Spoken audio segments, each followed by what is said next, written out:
kugukorera ntabwo nakazi yego hanyuma kuri TikTok ni karahanyuze ngaho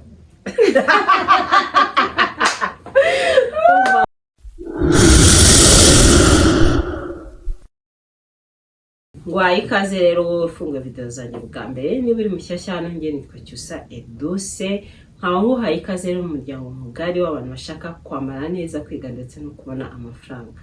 Guys, iyo mvuze kubona amafaranga mba mvuze kuyashaka ku buryo bwose bushoboka.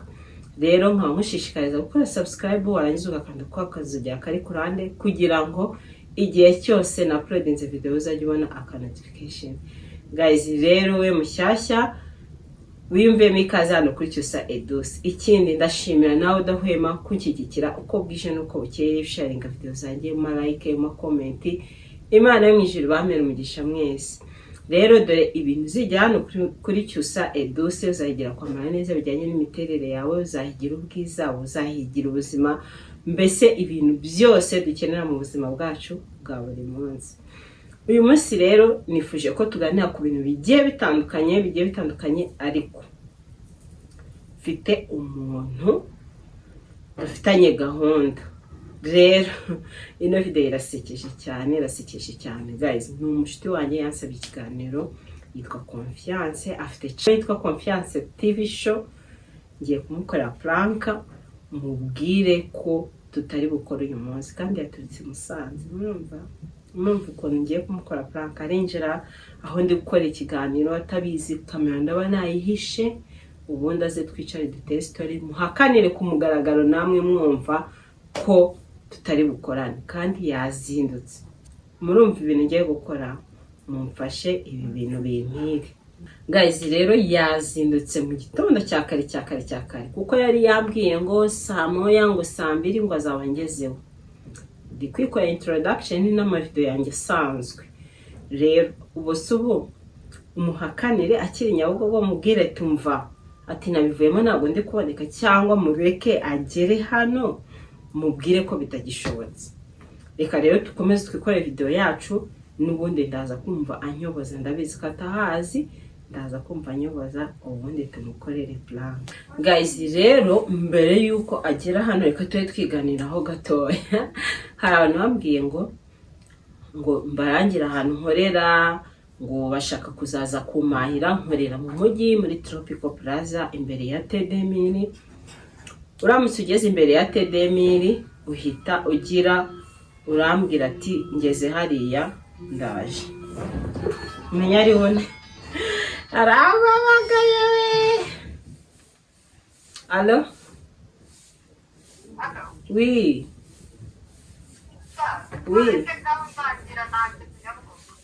Ugeze Nyabugogo? Umva guys, use umva rero moto urafata motari akugeze hano Kacyiru ku muhanda w'amabuye, uhano kuri no muryango wa polisi ureba mu muhanda w'amabuye hano, mbese mbere bafungiraga abapolisi kuri no muryango wa polisi. Ubwo nuhagera nyine urambwira nanone muyoboreho gato uraba wahageze. Sawa.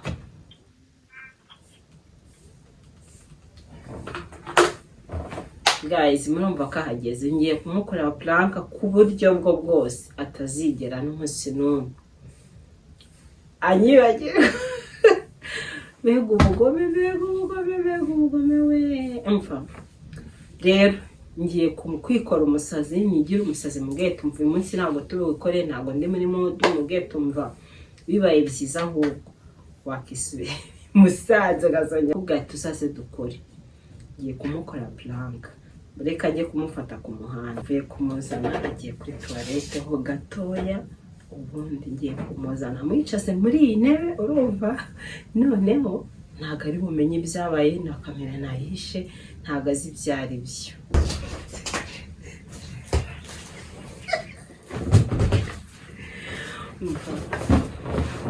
Biteretse sura.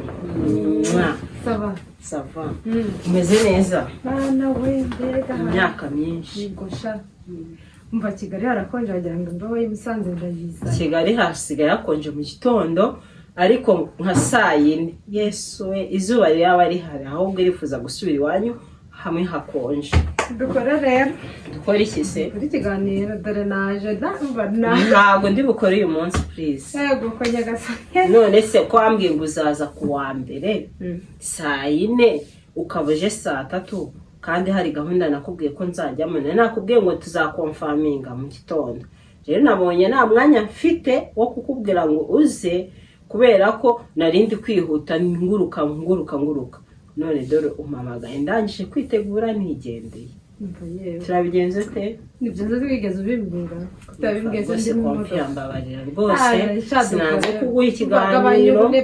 sinanze kuguha ikiganiro musunda yagushyiraho kamera njye gushaka ibiki n'ibiki bara tuzakora ubutaha oya sha ntabyo ubutaha gusa ubwo kureba kuva i Musanze sibyo reba amatike nakoresheje reba umwanya muri iyi minsi ubizi ko time ariyo ya mbere dufitanye gahunda reba aje kundeba ngo tugende naribi muragenda tumaze gukora ariko heriho umwanya ntabwo ndi bukore naguhakaniye nuko ahubwo umpamagaye ndi gupanga kuguhamagara kuko nari nsoje ibyo tugiye gukora ngeze nyabugogo ntabwo nguhamagaye ukanyobora none ko nashaka kukubwira ngo basi naje unaharebe utambwire nyabugogo nze mparebe kureba se iyo ngushaka ni kujya kuri YouTube yawe hakureba no kunsura byari bikenewe waherukaga kera naraza hano Kacyiru rero dukore reba tubikore please ntabwo okay nsubiza amafaranga yanzanye amafaranga nyagusubize se arwo nigize nkukora mu mufuka wawe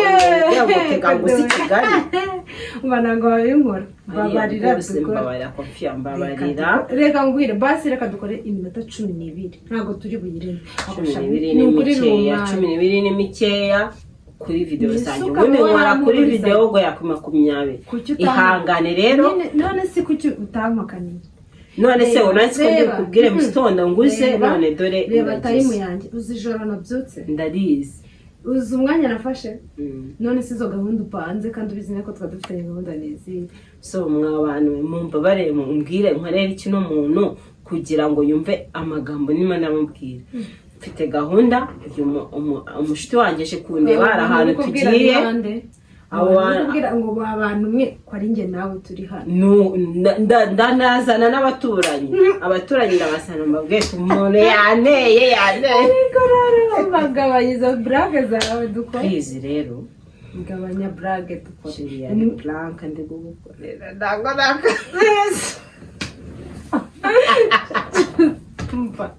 ikibazo ni ukuntu nakubwiraga ngo ntabwo turi bukore nkabona reaction zamutse nimba batekerezaga ku matike nimba batekerezaga ku kazi wasize nimba batekerezaga ako igirere fata igihe sibizuzi ko igihe gihenze shakira henze wasize n'akazi udufaranga twimitse sutuzi si wowe uri kuvuga ngo mpfango nige gusebe ngamwesha na wari kwiturira basi guys rero turi kumwe n'umutumirwa wacu uyu munsi nubwo nabanje kumukorera planka ariko mva n'umwana mwiza n'inshuti yanjye sinakumva ahubwo nzatega ndi Musanze nawe dukorane abanyamusanze mbasure dore nawe yaje gusura abanyakigali rero ndagira ngo atangira bibwira ababwire na channel yewe ukuntu yitwa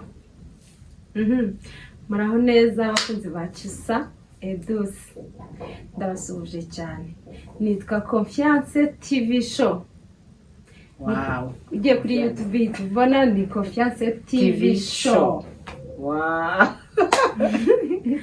Confiance imva tugwaye ikaze kuri Cyusa Edouce ndagira ngo rero maje kumva Confiance TV show hano ni kwa Cyusa Edouce umva turabashuti turabavandimwe ikintu mbasaba no kugenda mugakora subscribe mukalikinga umva kubera kubi inshuti na channel zacu zifite ukuntu zigiye zihura ibintu akora ku bintu by'amavuta ku bintu byo kugira abantu inama ibintu nk'ibyo ngibyo nanjye murabizi ko ari byo nkoraho rero ushobora ko hari ikintu ntigeze mvuga kuri Cyusa Edouce kwa confiance kirimo.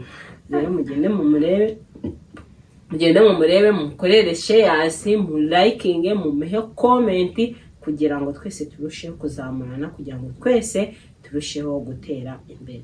Ese confiance ni umuntu ki? Confiance, ku bantu batazi confiance, ndi umubyeyi, ndi umumama, mfite umwana umwe. Ikindi ndi umuntu ukunda guhiga, gushaka agati gitoka kwacyusanya numva bavuga ngo mvango guhiga amafaranga. Nanjye uyu arandusha, mwabana mwe murabitsukuna muhiga amafaranga.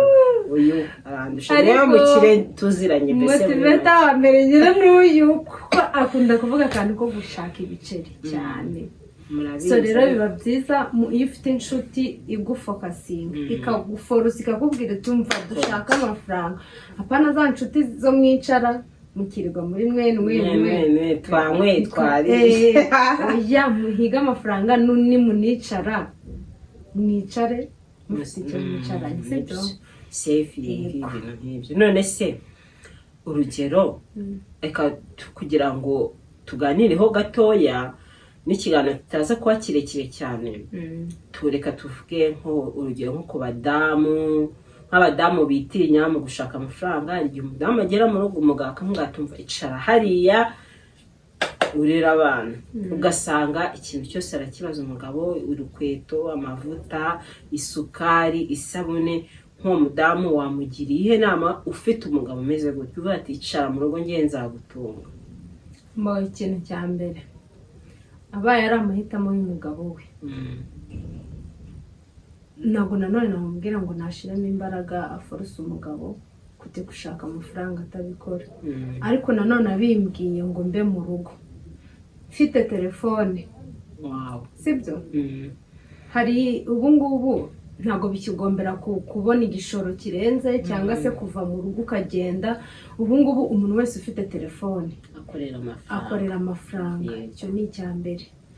Ikindi cya kabiri, ntabwo ari niba ufite amahirwe yo kuba ufite telefone, telefone ntabwo ari ukwifotoza gusa, nta nubwo ari uguhamagara cyangwa gucatinga. Hari abantu benshi tumaze kubona hano mu Rwanda batunzwe n'amatelefone yabo.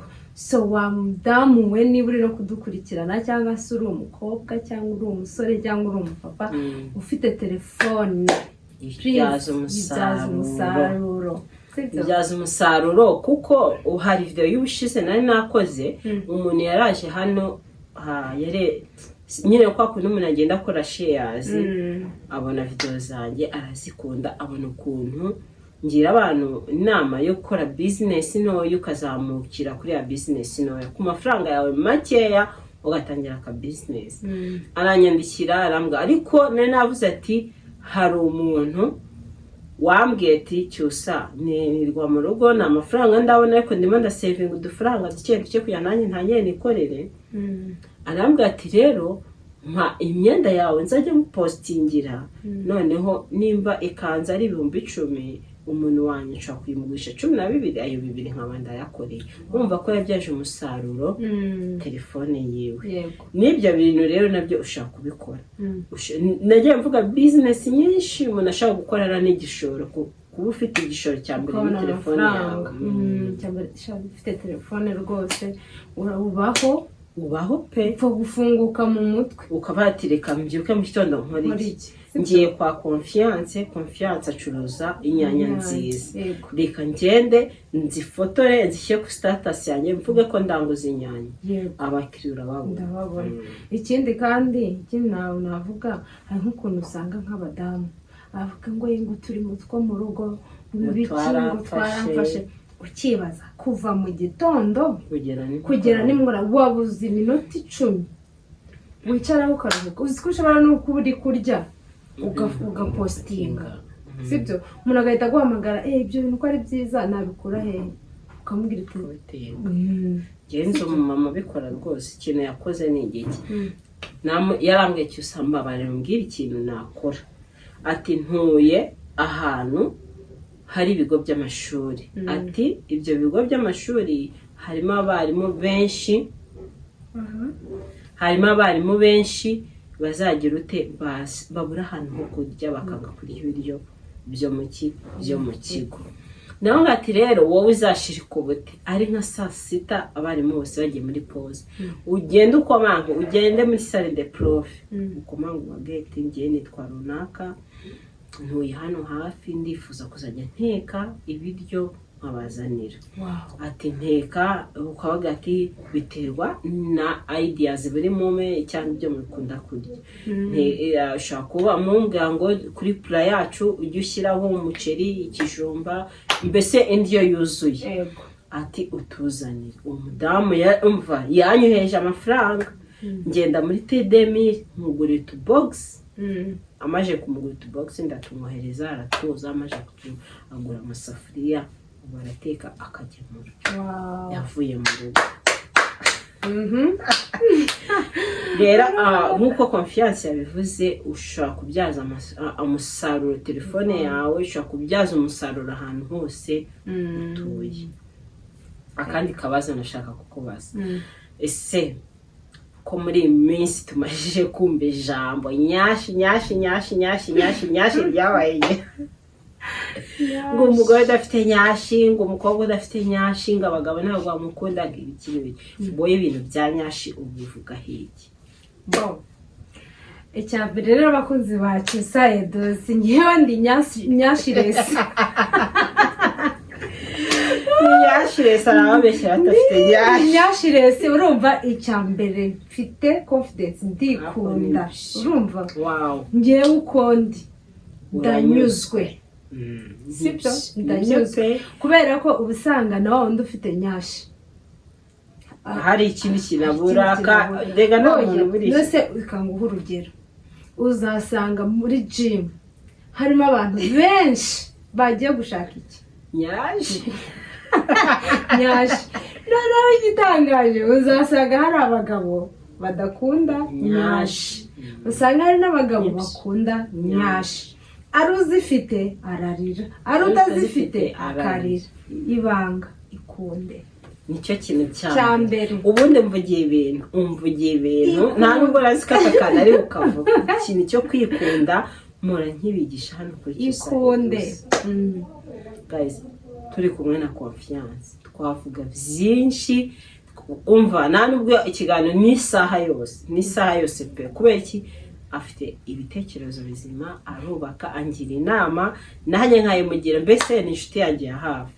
Rero icyo mbasabye nk'ibisanzwe mugende mukore shares mukore subscribe mu liking video ziwe ndabizi ko nujya kwa confiance umva ikintu cyose ushaka kuhigira nacyo uzakiga kandi musharing pe ndabasabye nkuko mu nkunda mungaragariza urukundo nanjye mu n'umwana mwiza avugisha ukuri mbese muri rusange nawe wakifuza kumushyira mu buzima bwawe wamugira inshuti pe. Murabizi ko ntaza hano ngo mbabwire ikintu nanjye ubwanjye ntagerageje. Confiance rero mugende mu liking mu sharing nkuko twahoze tubivuga. Rero reka dusoreze video y'uyu musanga ndabakunda cyane nanjye mukomeze mu nkunde mukomeze mu sharing ibiganiro byanjye mu liking.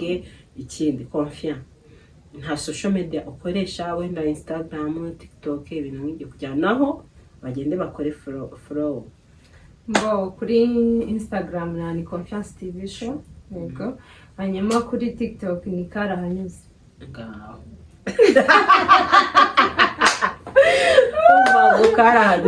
murumva ko rero mugomba kugenda ibyo bintu byose mukabikora mumufashirize hamwe ujye kuri YouTube ukore subscribe ujye kuri Instagram follow nurangiza ujye no kuri Karahanyuze kuri TikTok.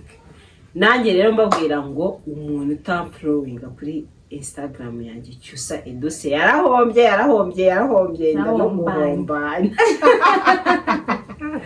Mugendere mukore follow naho ndabakunda mureke duhane muri video itaha bye.